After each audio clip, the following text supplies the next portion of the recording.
You know what keeps medical students up at night? Those tricky inflammation questions that show up in every major exam. Today, we're breaking down the most tested inflammation topics in NEET PG, FMGE, and NEET, and turning your biggest exam nightmare into your secret weapon. And trust me, understanding these patterns is absolutely crucial.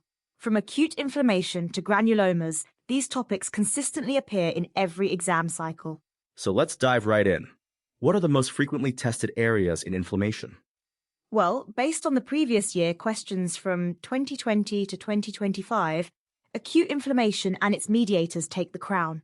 They appear in roughly 30% of all inflammation-related questions. That's a significant chunk. What specific aspects should students focus on? The vascular events and cellular events in acute inflammation are absolute gold mines. Questions about margination, rolling, adhesion, and diapedesis are particularly common.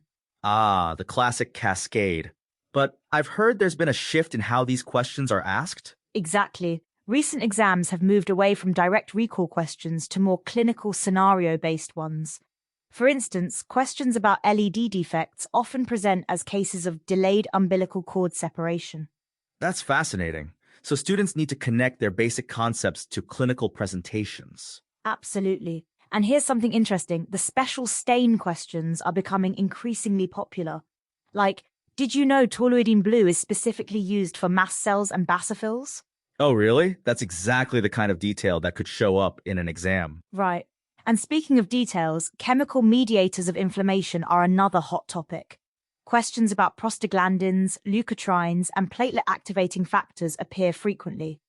What about chronic inflammation? That seems like a massive topic. It is, and it's particularly important for NEET.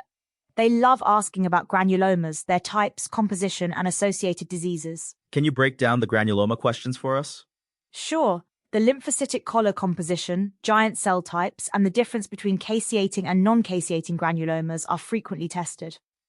And what about wound healing? That's related to inflammation, right? Yes, and it's another high-yield area. Questions often focus on the cells responsible for wound contraction and basement membrane degradation. I've noticed the exam pattern has changed quite a bit since the pandemic. That's true. There's been a shift towards more integrated questions that combine basic concepts with clinical applications. How should students approach these integrated questions? The key is to understand the underlying mechanisms. For example, when they ask about chemotaxis, they might present it as a case of recurrent infections. That makes sense. What about image-based questions? They're becoming increasingly common, especially in NEET. Students need to be familiar with the histological appearance of different types of inflammation. Any specific images they should focus on? Granulomas are the most commonly tested. Being able to distinguish between tuberculoid, sarcoid, and foreign body granulomas is crucial. What about the molecular aspects of inflammation? Yes, questions about inflammatory mediators and their mechanisms are very common. Understanding the COX pathway and cytokine cascades is essential. That's quite complex. How should students approach this? I recommend focusing on the clinical applications. For instance, understanding how COX inhibitors work helps answer questions about NSAIDs. Speaking of clinical applications, what about drug-related questions? They're very important.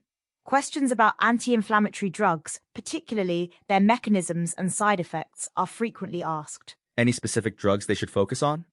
Xileuton and its effects on the leukotriene pathway is a favorite topic. Also, questions about glucocorticoids and their anti-inflammatory mechanisms. Let's talk about exam strategy. How should students approach these questions? First, read the last line of the question carefully. Often, the clinical presentation is described first, but the actual question is about the underlying mechanism. That's a great tip. Any other strategic advice? Yes, always look for key buzzwords in the question stem. Terms like delayed umbilical cord separation should immediately make you think of adhesion defects.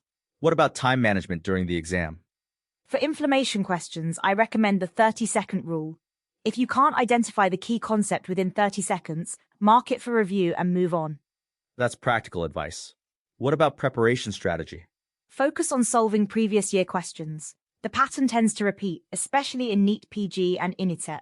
How many questions should students practice daily? I recommend at least 30 MCQs daily, focusing on one subtopic at a time. Start with acute inflammation, then move to chronic, and so on. What about resources? Any specific recommendations? The question banks from recent years, particularly 2020-2025, are most relevant. They reflect the current exam pattern better. How important are diagrams and flowcharts? Very important, especially for understanding pathways like the complement cascade and coagulation cascade. They're frequently tested in image-based questions. What about mnemonics? Are they helpful? Yes, especially for remembering mediators and their functions. But don't rely too heavily on them. Understanding the concepts is more important. Any common mistakes students should avoid? The biggest mistake is memorizing without understanding. Questions are becoming more application-based, so conceptual clarity is crucial. How should they approach revision? Create a timeline-based chart of inflammation events. It helps connect acute and chronic inflammation concepts. What about last-minute preparation? Focus on high-yield topics like mediators of inflammation, types of granulomas, and wound healing phases. These are consistently tested. Any final tips for our listeners? Practice questions under timed conditions. It's not just about knowing the content, but also about quick recall and application. What about stress management during preparation? Regular practice with previous year questions builds confidence. The more familiar you are with the pattern, the less stressful the actual exam becomes. How should they handle tough questions in the exam? Use the elimination method. Even if you're not sure of the correct answer, you can often eliminate obviously wrong options. What about guessing strategy? If you can eliminate 2 options, it's worth making an educated guess. But be careful with negative marking. How often should students review their progress? Weekly self-assessment is ideal. Keep track of your accuracy in different subtopics to identify weak areas. What's the best way to strengthen weak areas? Focus on understanding the basic concepts first, then gradually move to more complex questions. Don't rush the process. How important is group study for this topic? It can be helpful for discussing complex concepts, but ensure you're also doing individual practice regularly. Any last words of encouragement? Remember, inflammation is a high-yield topic. Master it, and you've already secured a significant portion of your score. Well, that brings us to the end of today's episode. Thanks for joining us on Copilot Podcasts. Remember, inflammation might be complex, but with the right approach, it can become your strongest subject. Absolutely. And just like inflammation is your body's response to injury, let your preparation be your response to these challenging exams. Good luck, everyone.